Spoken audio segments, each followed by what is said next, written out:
Gálatas, capítulo 5, de 7 a 15.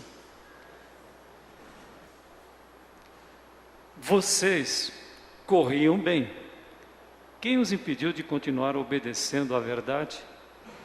Tal persuasão não provém daquele que o chama. Um pouco de fermento leveda toda a massa. Estou convencido no Senhor de que vocês não pensarão de nenhum outro modo. Aquele que os perturba, seja quem for, sofrerá a condenação. Irmãos, se ainda estou pregando a circuncisão, por que continuo sendo perseguido? Nesse caso, o escândalo da cruz foi removido. Quanto a esses que os perturbam, quem dera que se castrassem. Irmãos, vocês foram chamados para a liberdade, mas não usem a liberdade para dar ocasião à vontade da carne.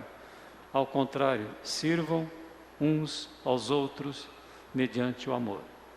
Toda a lei se resume num só mandamento: ame a seu próximo como a si mesmo. Mas se vocês se mordem e se devoram uns aos outros, cuidado para não se destruírem mutuamente.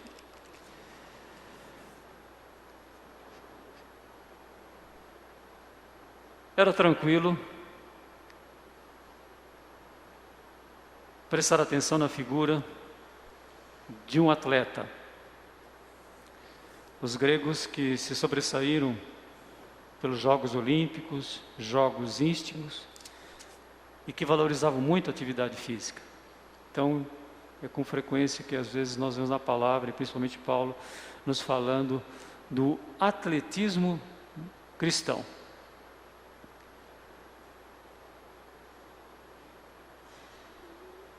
Três cuidados importantes que nós temos que ter com a prática do atletismo cristão. Primeiro, energia. Sem energia, não há movimento. Que tipo de energia nós temos à nossa disposição? Segundo, um atleta precisa de estar sempre o quê? Treinando. E terceiro, uma meta definida, um alvo, um objetivo claro. Que nada nem ninguém nos desvie desses princípios fundamentais: a energia, o treino e a meta. Quando Paulo escreve a Timóteo, ele diz assim: nenhum atleta é coroado como vencedor se não competir de acordo com as regras, com os princípios. Quais são esses princípios? Qualidade da energia, o treino e a meta. Vamos suplicar que Deus nos abençoe, que nós possamos então vivenciar esses três princípios fundamentais do atletismo cristão. Senhor nosso Deus, nosso Pai, como é bom poder cantar que estamos descansando no Teu poder. Nós Te louvamos porque o convite para descansarmos veio do Teu próprio Filho. Vinde a mim, vós todos que estáis cansados e oprimidos, e eu vos aliviarei. E ir a Jesus é crer que Ele morreu em nosso lugar, que Ele ressuscitou para que nós pudéssemos ter direito à ressurreição, e que Ele cuida na nossa vida nos mínimos pormenores, no meio das tribulações, das dificuldades, das tentações. Nós temos um que cuida de nós perfeitamente, que é o Teu Filho. Abençoa-nos, Senhor, para que nós estejamos com a prevenção de interferências que querem comprometer a energia, o treino e a meta. No poder do Espírito Santo, nós suplicamos, oramos e agradecemos. Amém. Corris bem. O atletismo estava bom, não é? Depois que eles receberam Jesus, informações a respeito de Jesus. Gálatas receberam visita de alguns judeus que começaram a introduzir algumas ideias diferentes de como poder ter energia, como é que você pode ter força para viver Então eles relacionavam com o cumprimento dos 10 mandamentos, com a circuncisão, que era um ritual lá do tempo de Abraão. Valorizavam muito o mérito. Então, o que eu faço para poder agradar a Deus? E essas interferências, Paulo diz assim, vai impedir que vocês continuem obedecendo. É aquilo que nós chamamos de heresias, né? Tudo aquilo que pode ser acrescentado ao sacrifício de Jesus, suficiente, pleno, e como Paulo ouviu do próprio Senhor, a minha graça te basta. Então eles estavam dizendo, não, vocês têm que voltar, a graça é importante, mas vocês precisam acrescentar o seu sacrifício, o seu esforço, vocês podem procurar ter mérito, serem valorizados, serem reconhecidos, vocês podem fazer promessas, né, votos que vocês vão conseguir obter aquilo que Deus quer dar para vocês. E o que Paulo diz? Isso não vale nada, absolutamente nada. O que vale é aquilo que ele diz, obedecer à verdade. Obedecer à verdade é crer em Jesus. Crer em Jesus é depender único e exclusivamente da graça. Ah, não, porque eu estou com muita saúde, então eu vou fazer o que eu quero. Vou participar de uma balada, num encontro. É assim que o ser humano pensa. Eu tenho saúde, eu sou jovem, então se eu sou jovem, eu posso. Jovem não passa mal com Covid, só que estão passando muito mal também. Então esse esforço, esse mérito, esse investimento pessoal vai no sentido contrário da graça. E sempre, toda a história do cristianismo, toda a história da humanidade, nós temos pessoas tentando colocar na nossa mente que é importante fazer um voto, fazer uma promessa, pagar uma promessa e fazer um ritual, que esse ritual pode ajudar você, porque eu posso orar, tenho que orar lá na montanha, mil coisas que as pessoas inventam para poder dizer, um copo d'água vai fazer você melhorar, coisas que a gente sabe que não tem valor algum a não ser a graça. O que pode funcionar na nossa vida é graça. Por isso que Paulo escreve a Timóteo, diz assim, porque haverá tempo que as pessoas não sofrerão a sã doutrina, mas tendo comichão nos ouvidos, amontoarão para si doutores conforme as suas próprias concupiscências, seus próprios desejos. Então, isso faz parte dos nossos dias. Isso compromete a energia, porque de onde vem a nossa energia? Da graça. Só a graça que pode fazer você levantar de manhã, só a graça que pode você fazer resolver os problemas que vão aparecendo no teu dia a dia, só a graça faz você cuidar dos teus filhos, só a graça pode fazer com que você não se contamine, você se contaminar, você poder sair de uma forma mais tranquila. Então, primeira fase importante da nossa vida do atleta, ele precisa de uma energia boa. Pode ser é claro que a energia vem através da alimentação, né?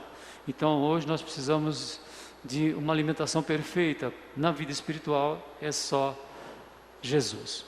E Jesus é a palavra, e a palavra é Jesus. Então, primeira conclusão importante que nós temos que chegar, não deixe que ninguém influencie vocês com doutrinas, com princípios, com mérito, com superstições, que não tem nada a ver com a graça. Jeremias já tinha essa experiência, né? Que só a graça, só a misericórdia. O que significa graça? Favor, presente, ação, energia de Deus na minha vida. Lembro minha aflição, do meu delírio, da minha amargura e do meu pesar.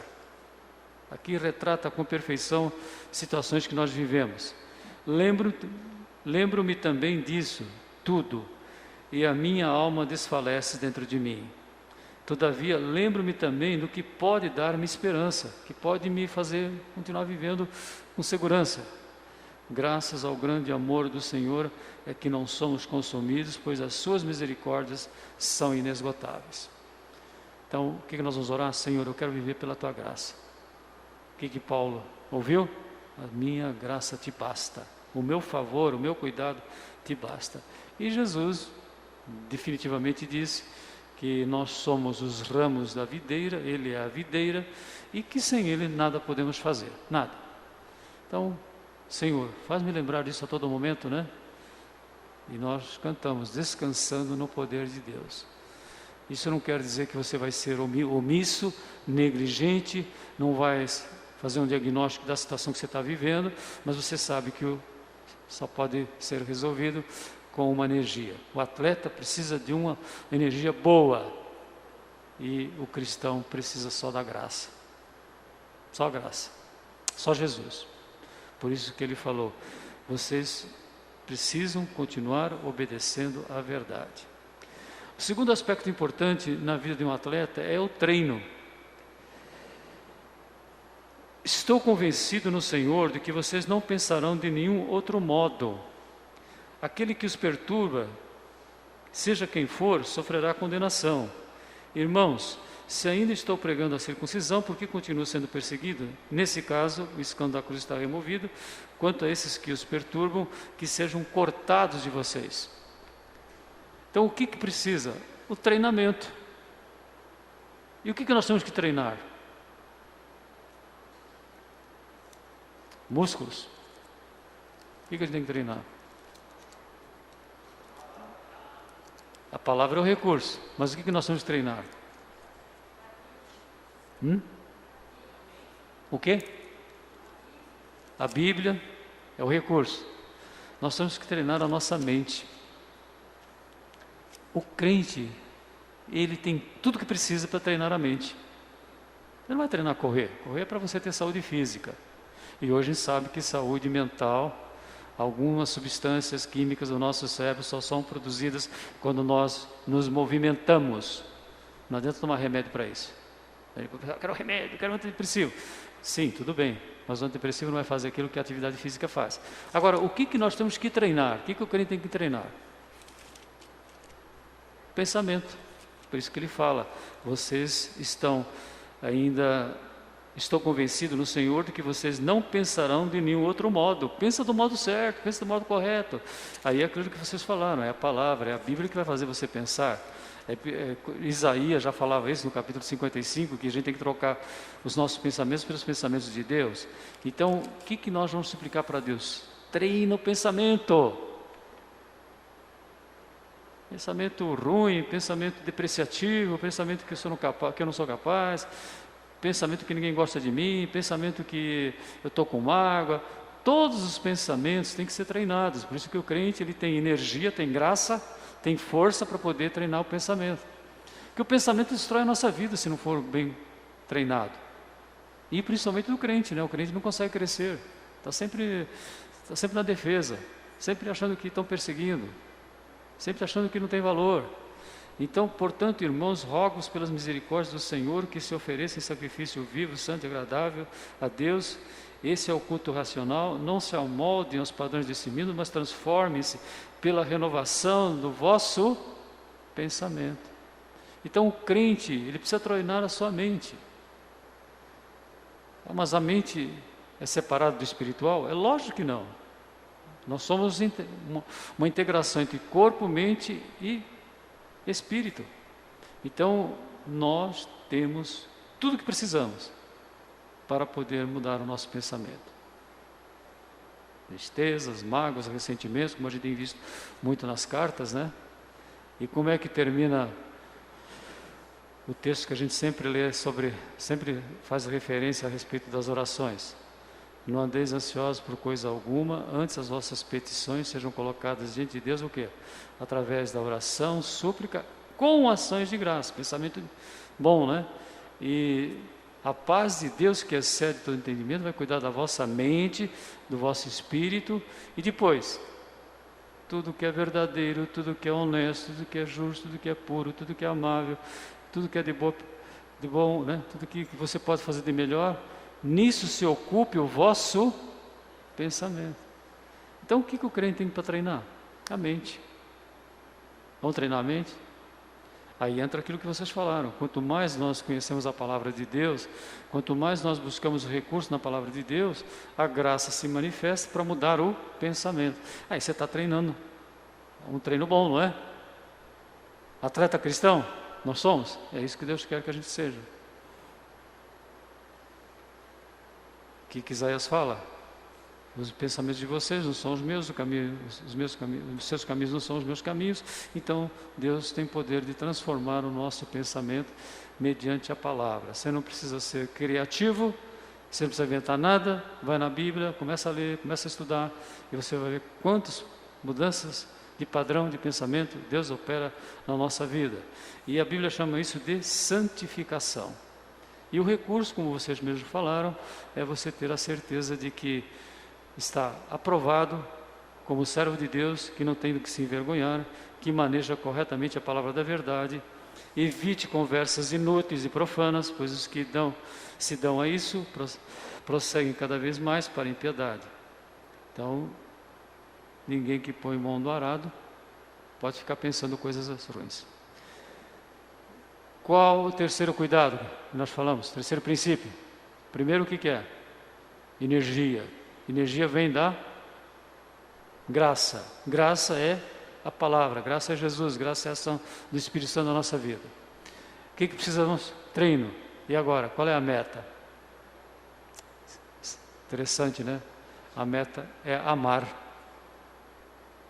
Porque Deus é amor. Então a meta que Deus tem para nós é que nós possamos, através da graça, energia, através do treino todos os dias, e aí você poder então fazer. Toda a lei se resume num só mandamento: ame o seu próximo como a si mesmo. Mas se vocês se mordem, se devoram uns aos outros, cuidado para que não se destruam mutuamente. Vocês, qual é o primeiro princípio? Cuidado com a graça, só graça, não tem nada, não pode acrescentar nada à graça. Carta aos Colossenses, carta aos Gálatas é decisivo. Segundo, treino, palavra, manejar bem a palavra da verdade. Segundo, um alvo. Qual é o alvo? Sermos aperfeiçoados no amor. É um alvo seguro? Quando chegar o dia de nos encontrarmos com Jesus, o que nós podemos dizer? Combati o bom combate, terminei a carreira, terminei o atletismo, guardei a fé. Por quê? Porque eu procurei amar as pessoas com um padrão divino.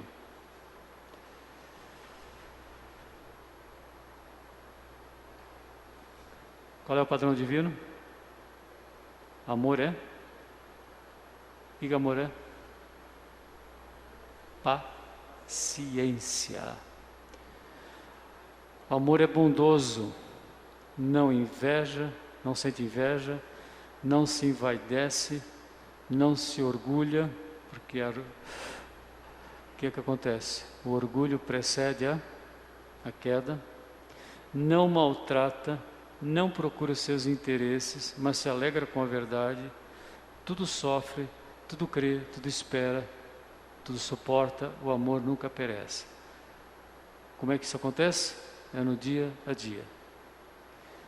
E quem nós temos que amar? O que Jesus disse? Amem os seus inimigos.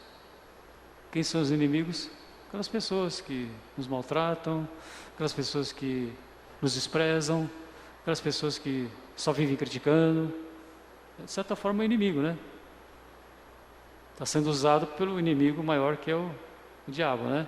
Então, por isso que Jesus, você vê, se nós analisarmos o sermão da montanha, o ensino do monte, nós podemos ver três blocos importantes. Capítulo 5, um bloco, capítulo 6 outro, depois o capítulo 7.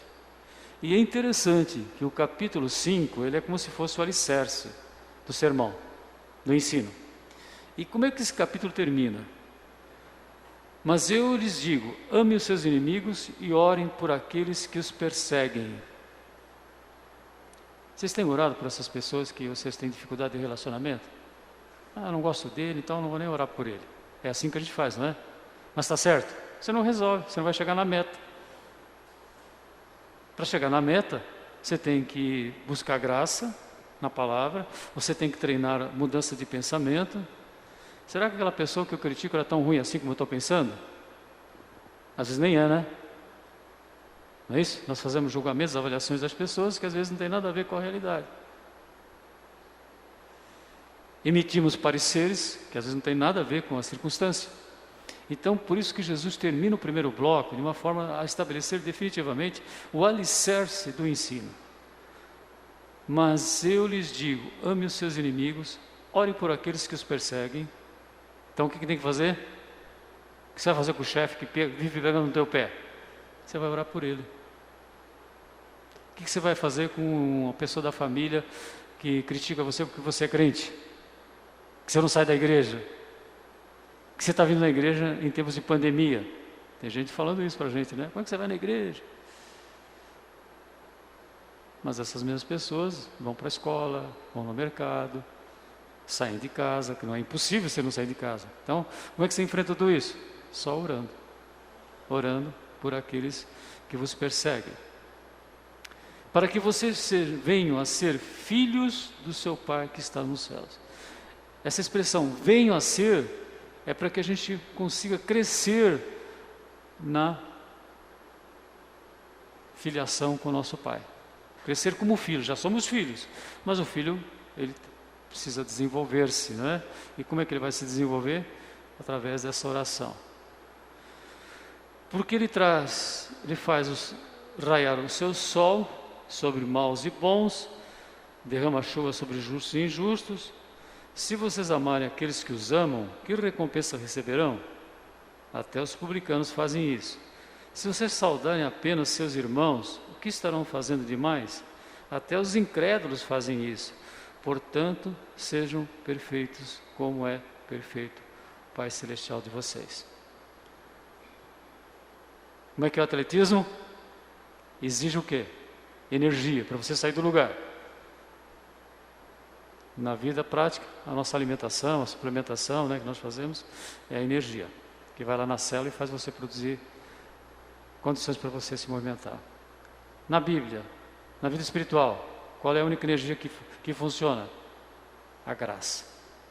Superstições, circuncisão, jejuns, votos, oração da madrugada.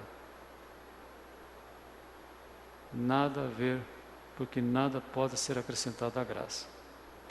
Treino, o que nós vamos treinar? A nossa mente. Romanos 12, 1 e 2. A gente gosta tanto de ler Romanos 1 e 2, né? Vai lá, tá lá. Então, a maior parte de você sabe até de memória, não sabe?